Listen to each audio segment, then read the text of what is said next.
The Lord be with you.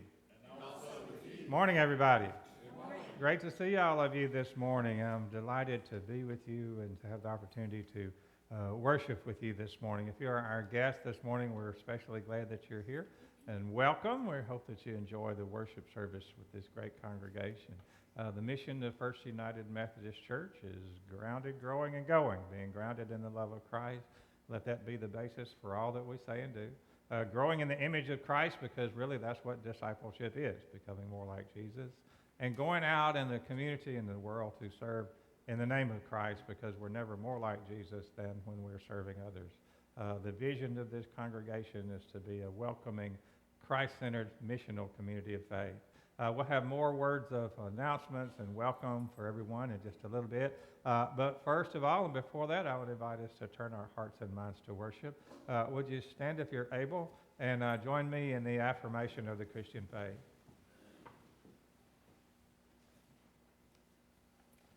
I believe in God the Father Almighty, maker of heaven and earth, and in Jesus Christ, his only Son, our Lord, who was conceived by the Holy Spirit, born of the Virgin Mary, suffered under Pontius Pilate, was crucified, dead, and buried.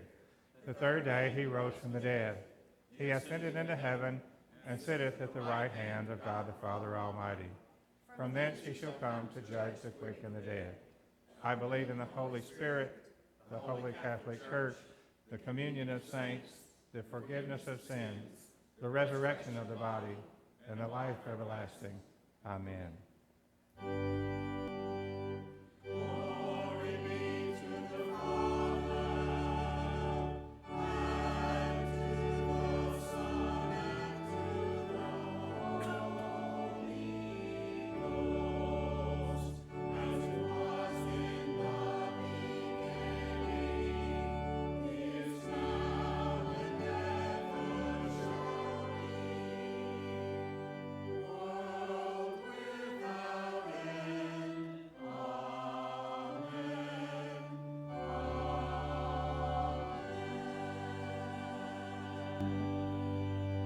And I invite you to remain standing, find the United Methodist hymnal. Let's open to number 158, 158.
Amen. Please be seated.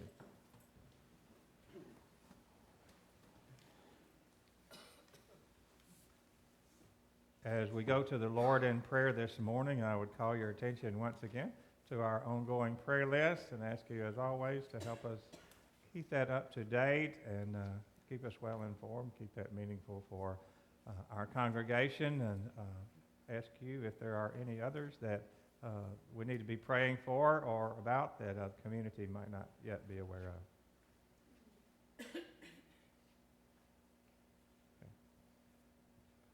All right. Are you ready to pray? Let's pray.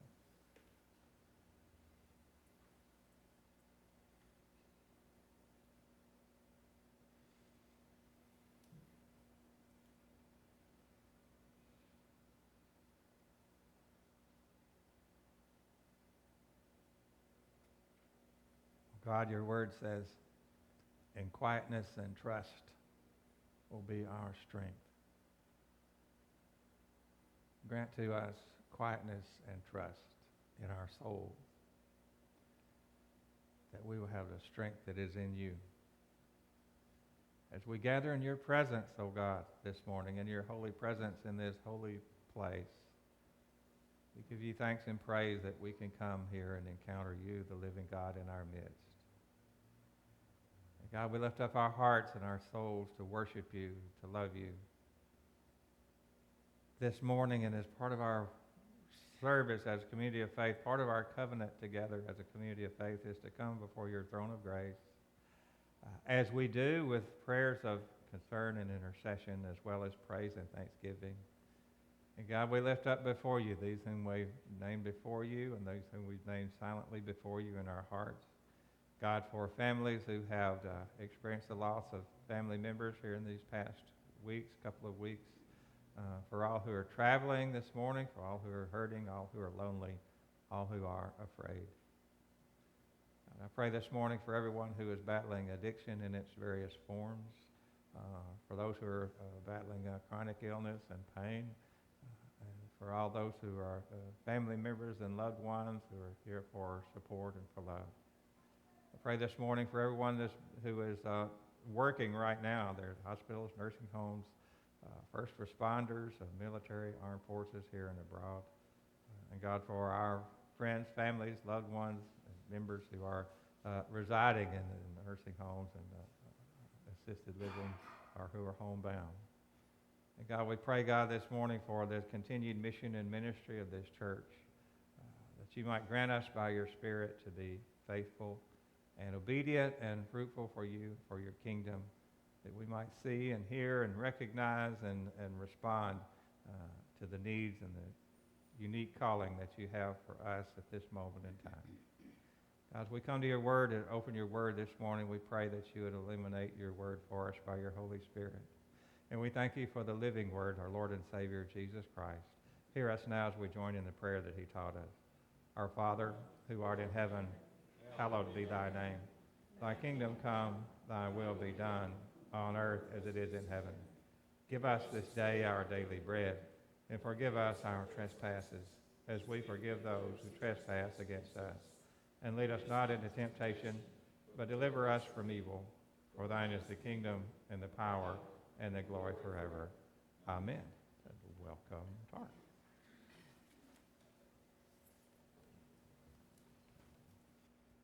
Good morning. Well, welcome to First United Methodist Church here in West Memphis. It is a wonderful and beautiful day to gather together and to worship God.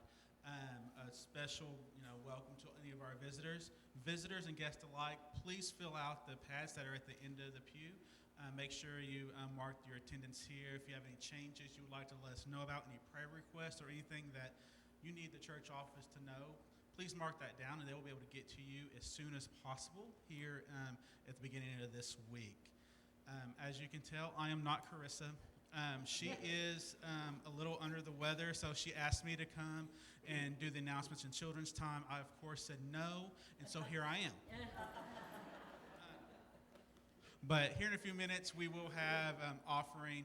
If you would like to give but realize you don't have any cash or checks on you, we do have 2 iPads that are in the very back, in the narthex back there. And there you can actually give with credit card or debit card. You can also go online to fumcwm.com and sign up for online giving there. You can do it weekly, daily, monthly, however you want. It's really easy. Also online on that website, there's just a whole lot of information that is available to let you know really what's going on with the church, so you can just be as involved as much as you can. There are a lot of announcements this week. I will try to go through them really quick. The first thing, Magical Year of Missions, First Youth, First Kids, and family ministries within our church are planning almost a year-long kind of mission, bunch of different missions once a month throughout the community. We invite everybody to come help out with those different missions. The very first one's going to happen here in a few weeks in October.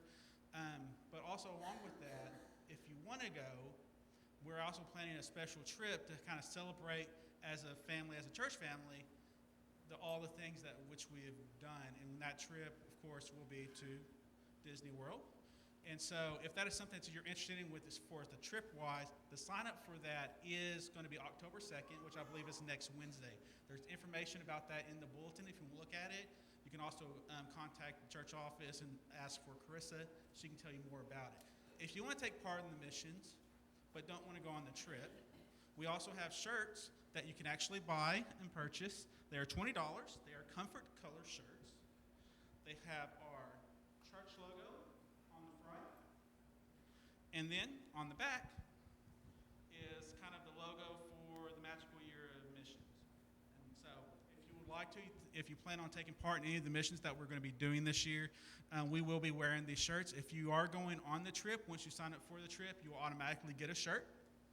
But if you would like to just purchase one just to show support for the missions that we're doing throughout the year, you can purchase those for $20. You can speak to Carissa or anybody here at the church, and they'll be able to get you one of those shirts. But as far as this week, there's a lot of things happening. This Tuesday on the 24th, the Committee on Lay Leadership is meeting at 5:30 in the conference room. And then also a new group that is just formed is called Parenting Without Labels. Parenting Without Labels is for parents with kids who might have special needs. So if you're a parent with a child with special needs, know a parent with a child with special needs, work with special needs, or find some in your heart to be able to help, to provide resources, prayer, just be there to support. There's going to be a meeting for that at 6 o'clock, and it will be in the youth room. Wednesday, of course, is a very, very big day for the church. There's a lot going on. There's a Wednesday morning Bible study at 10. There's a ladies' evening study at 5:45. There's adult discipleship class led by Dr. Bill at 6. First Kids and First Youth, hoping it start at 6 o'clock. There's also praise band and choir practice if that is something that y'all are interested in joining. I'm sure they would be more than happy for y'all to join. Whew, that's a lot. This coming Friday is the Hometown Showdown. If you do not know what the Hometown Showdown is, it is the yearly meeting between West Memphis and Marion football high school teams. It is going to be at West Memphis this year. The church is actually one of the sponsors this year, so we will actually have a tailgate spot. And so there will be tailgating from 4:30 to 7 o'clock, which is when the game starts. If you would like to come help out with the tailgate, please help. We could use all the help we can get. Just contact the church, let Carissa know, let them know that you're willing to help, and I'm sure they'll be able to find a way for you to help. I forgot this during the first service, but this next Sunday we are having a potluck, our 5th Sunday potluck. From what I understand, fried chicken will be provided by the church. We just need everybody to bring sides and desserts to go along with that. It'll be immediately following this service, so we hope everybody can come. Also during that time, during this semester for handbells, we're thinking of actually trying something a little different that we would like to try, maybe doing a combinations kid-adult handbell choir. And so if handbells as far as a kid or adult is something that y'all always want to try, something you want to do, we were thinking of maybe doing for this semester, doing like a 6-week just practice run to try to play a couple of things during Advent. If you're interested in doing that, you can come see me next Sunday during the potluck and let me know. And we'll try to figure out what time best works for most people, and then we will go from there. With all that said, just take the bulletin home, see what's going on in the church, see different ways in which you can help and take part into the ministries of this church. With all that said, the kids can come forward for a children's time.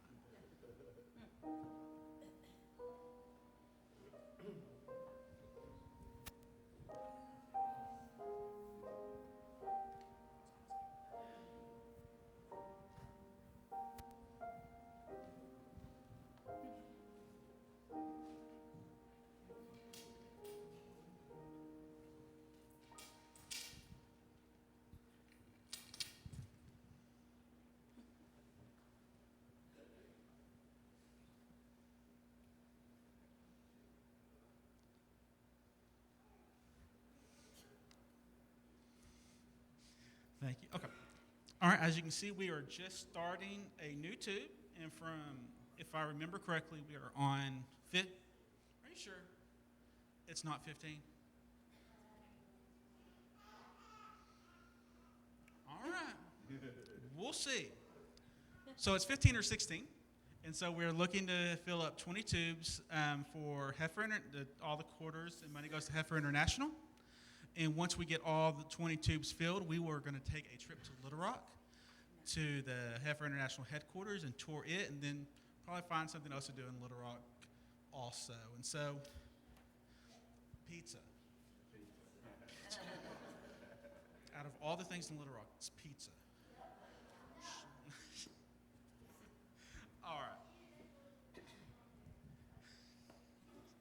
All right. All right. Pizza does go well with everything. All right, quick question. Have you ever made a mistake or a bad choice? Yes, that was really quick. Okay. Like what? Give me a mistake that you might make. Sausage over pepperoni for pizza, okay?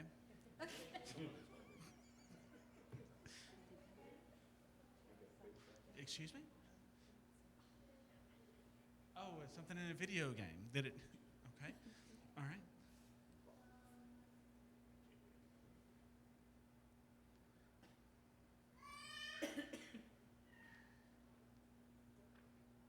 Oh, you picked DC over Marvel?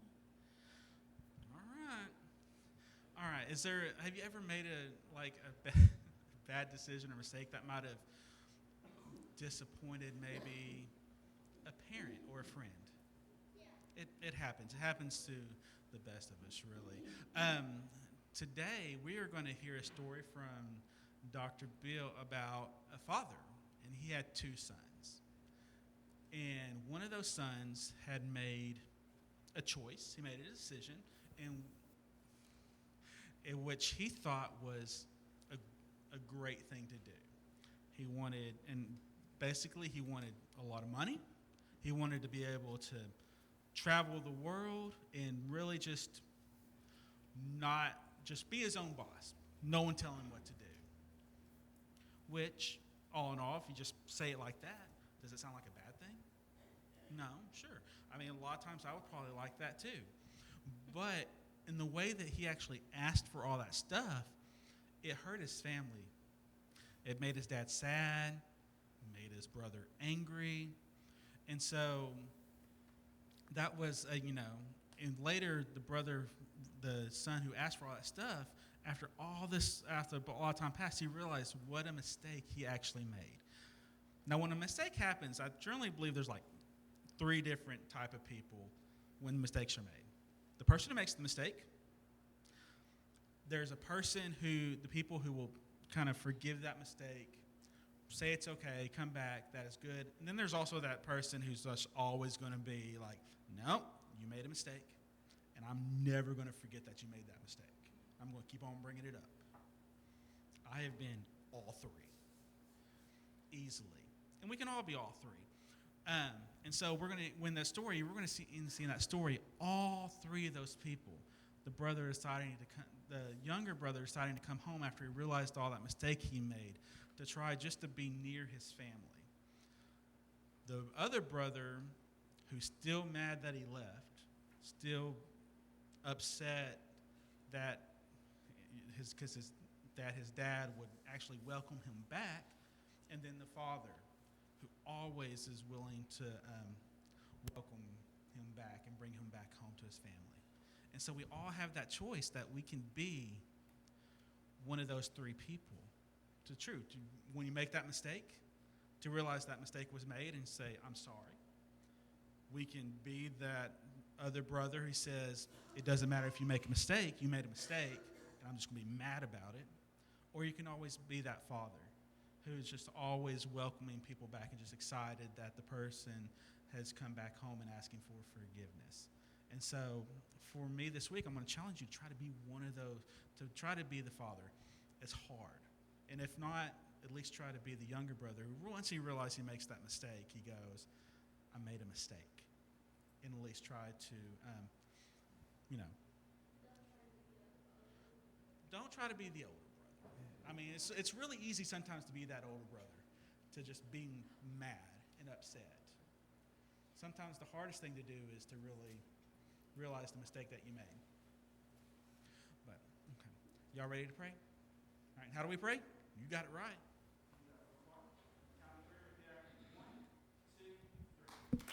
Dear God, thank you. Thank you for forgiving us our mistakes.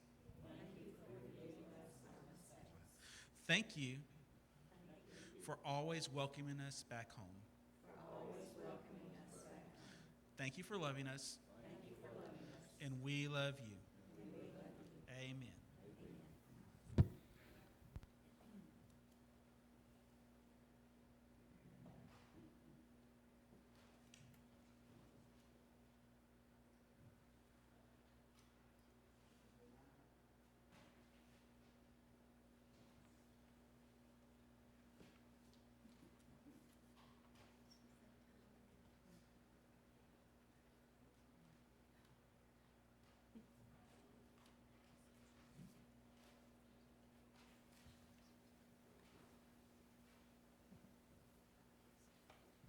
Prepare to bring our offerings. I invite you to turn to 472. Let's sing 472. Let's stand.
God, as we come near to you this morning and we stand in your presence, we give you thanks and praise that we can come and worship you and that we can offer these gifts and offerings to you to be used for your glory.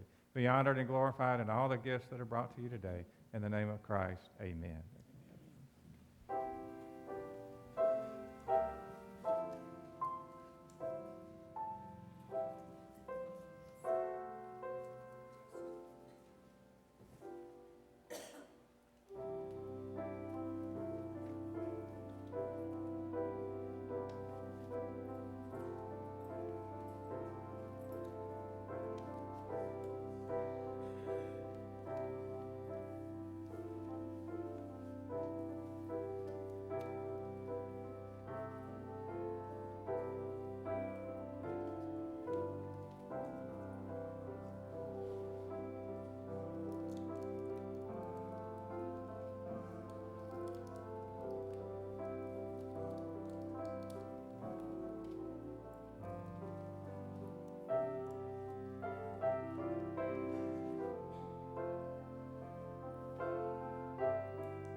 Our gospel reading this morning is from the 15th chapter of Luke's gospel. I invite you to stand if you're able for the reading of the gospel.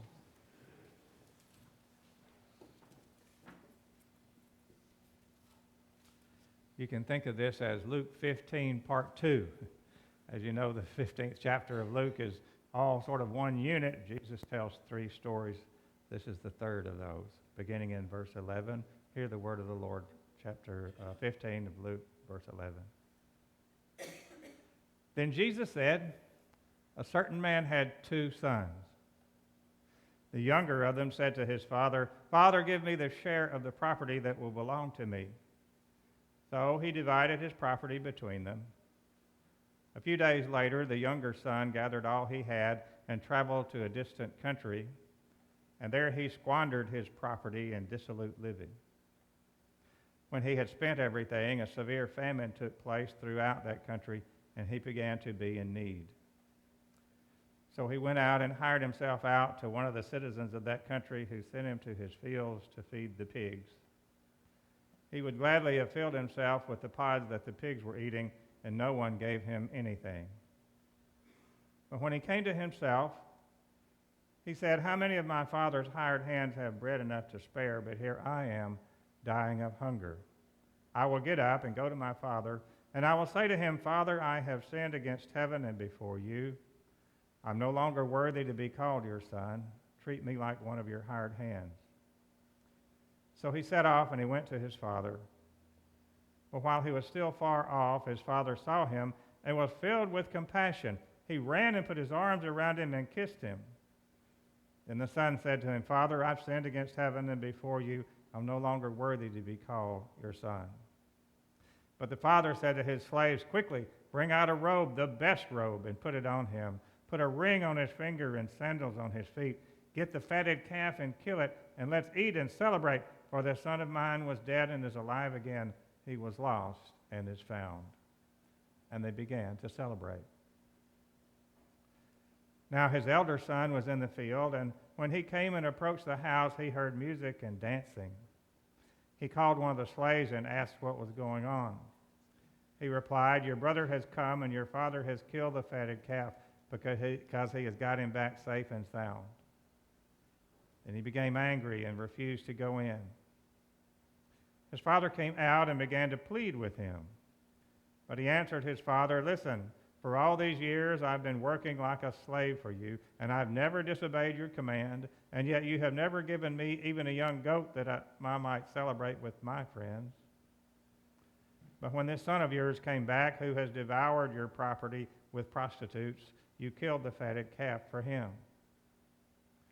Then the father said to him, Son, you're always with me, and all that is mine is yours. But we had to celebrate and rejoice, because this brother of yours was dead and has come to life. He was lost and has been found. The word of the Lord. Thanks be to God. Please be seated.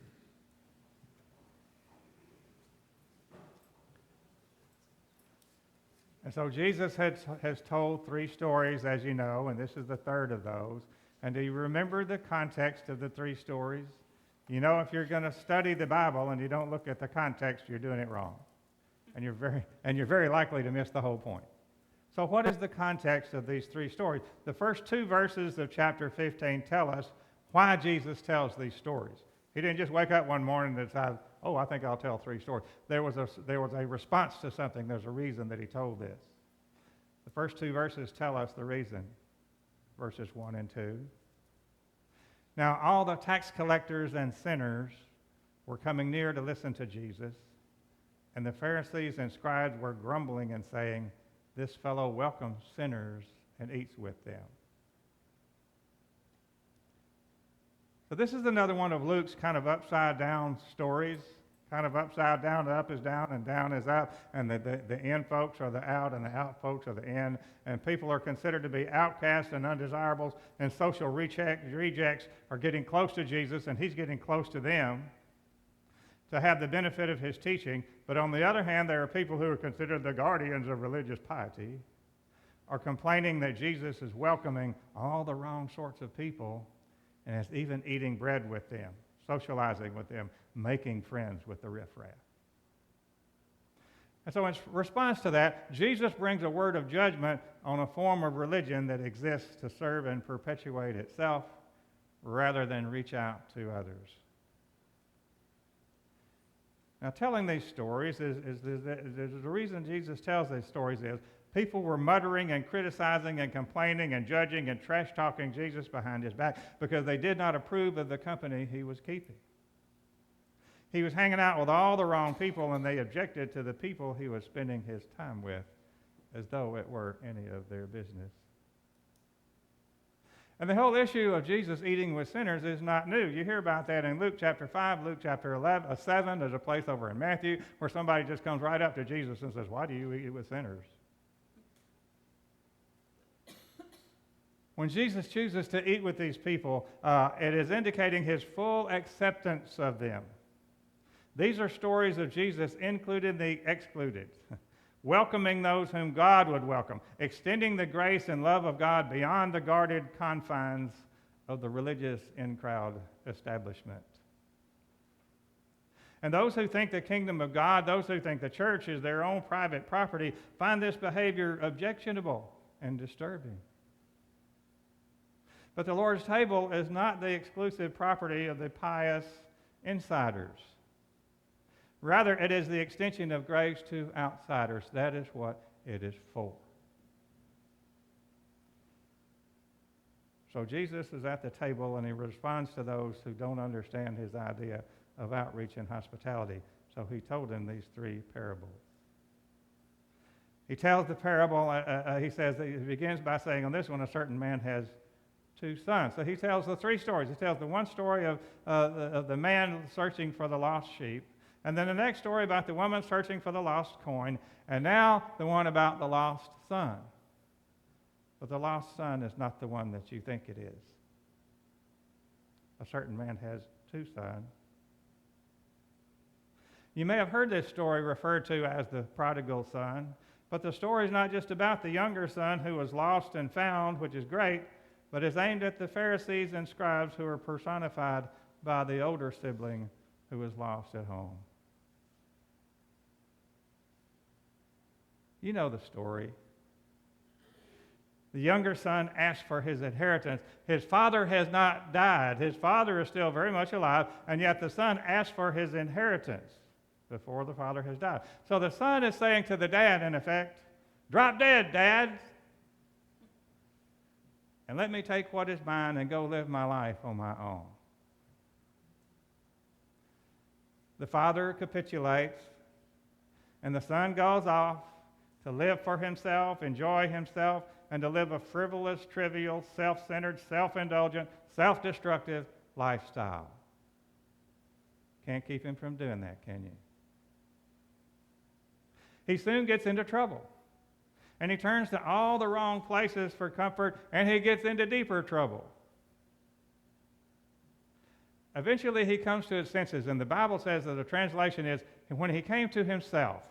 That's a brilliant way of putting it. When he came to himself, when he realizes this is not his true self, this is not me. It finally dawns on him, this is not me, this is not who I am.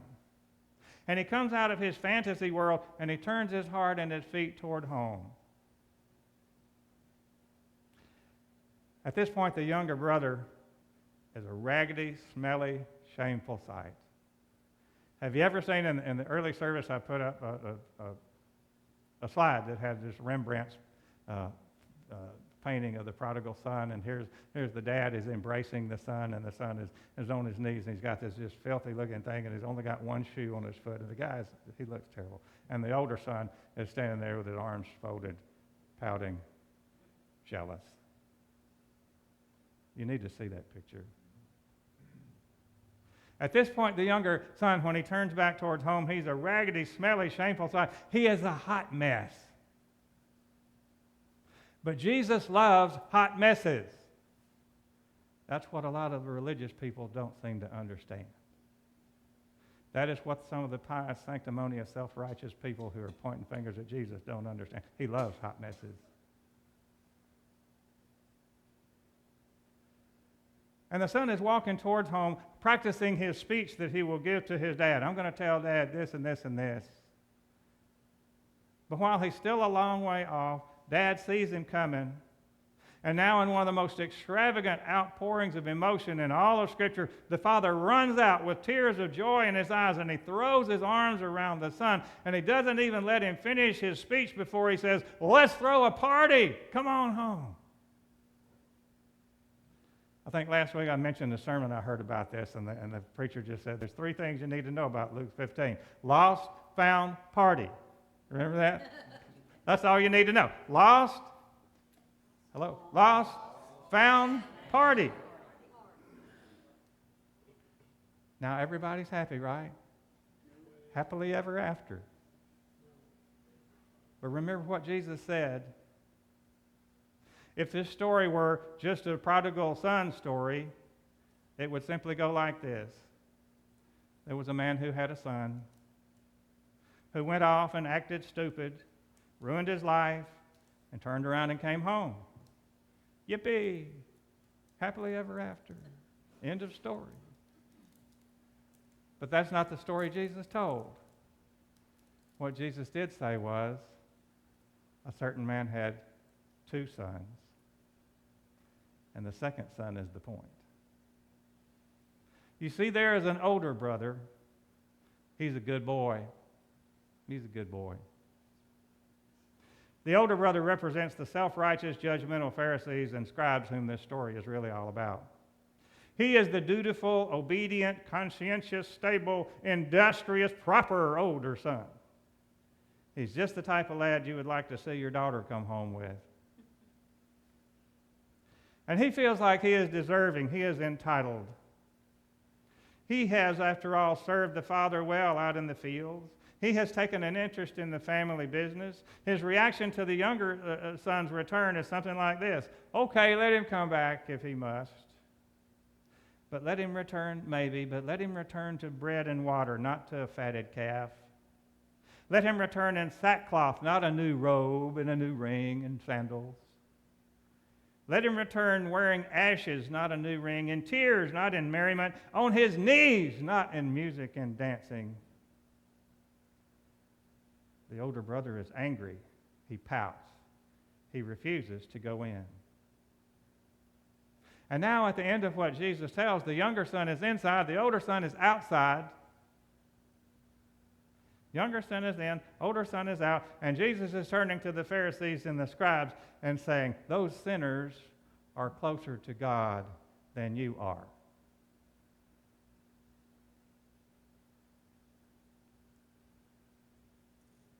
And the older son is outside, and he says, this son of yours, he doesn't even accept him as a brother, this son of yours. The dad corrects him at the end. He says, this brother of yours. This son of yours, you may accept him, but I don't. He's no brother of mine. I refuse to celebrate or have fellowship with him. In doing this, the older son becomes the one who is alienated from his father and his brother. The older son grieves his father just as much as the younger one had, because you don't get to say father if you're not able to say brother or sister.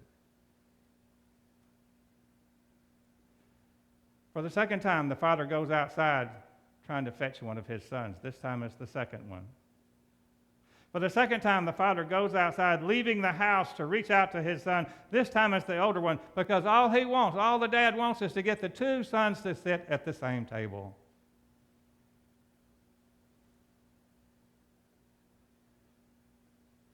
Hey, what I've seen in 30 years, some of the fastest growing, most sincere Christians I've ever known are those who were just a hot mess not too long ago. And some are still a bit of a hot mess, maybe, but at least they are growing.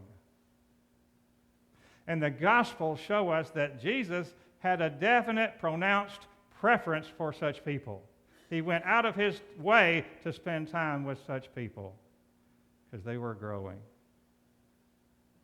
There are other folks who are not growing. You can't teach them anything, can't tell them anything. They already know everything, and they're not growing because they're too busy judging.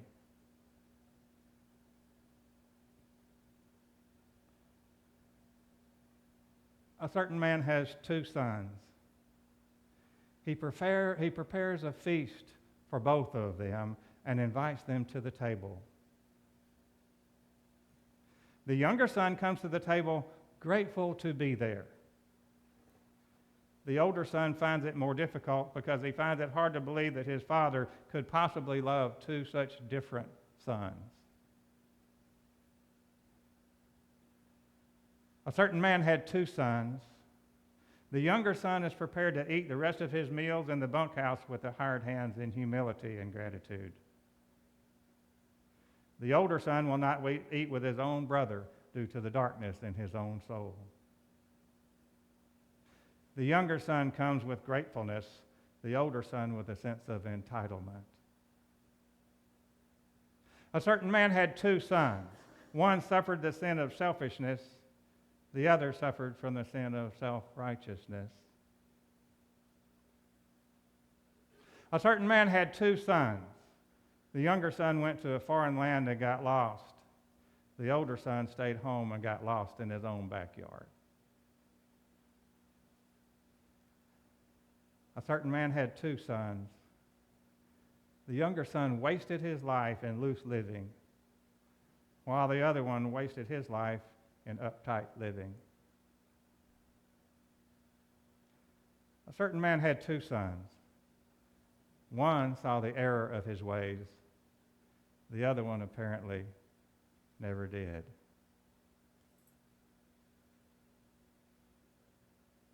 At the end, we see the father going back into the house to sit down with the repentant sinner over whom the angels in heaven are rejoicing, while the older son is left standing out in the yard with his arms folded indignantly. Question is, where do we sit in this story?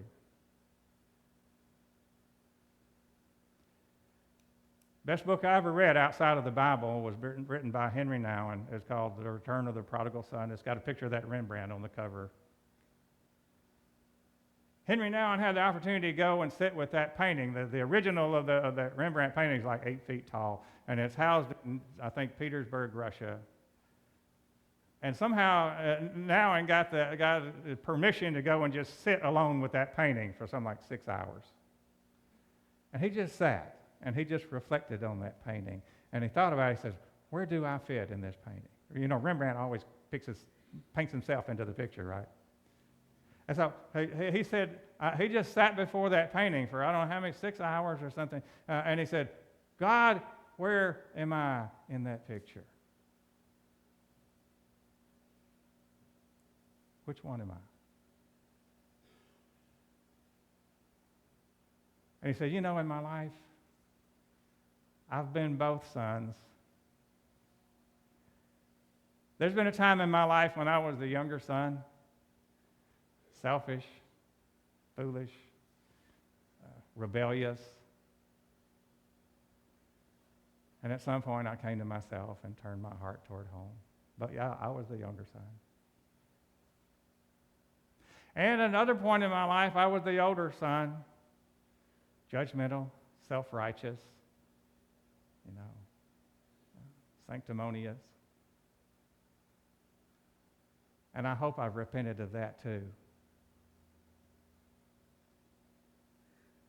But then Nouwen said, if and when I ever reach spiritual maturity, I want to be like that dad. Because all he wanted was to bring the two sons together and sit at the same table. That's not always easy, my friends. But when and if I ever reach spiritual maturity, that's how I want to be. Let's pray together.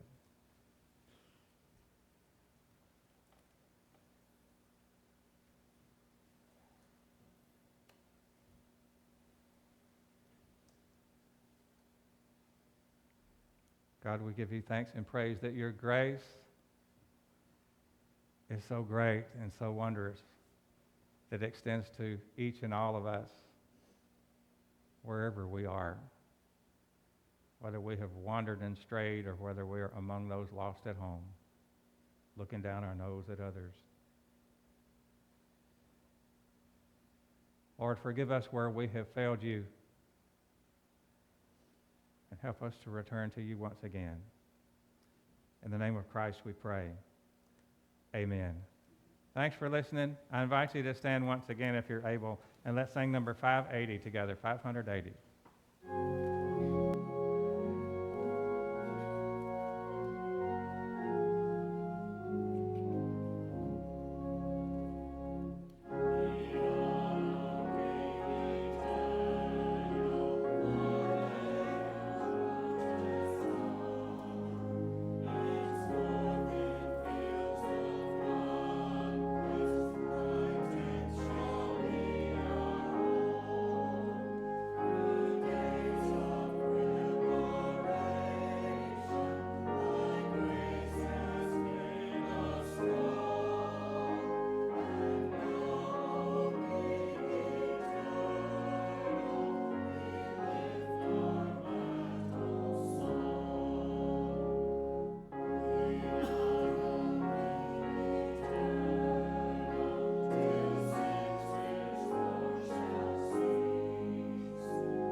The old preachers used to say, your Luke 15 sermon will never be finished.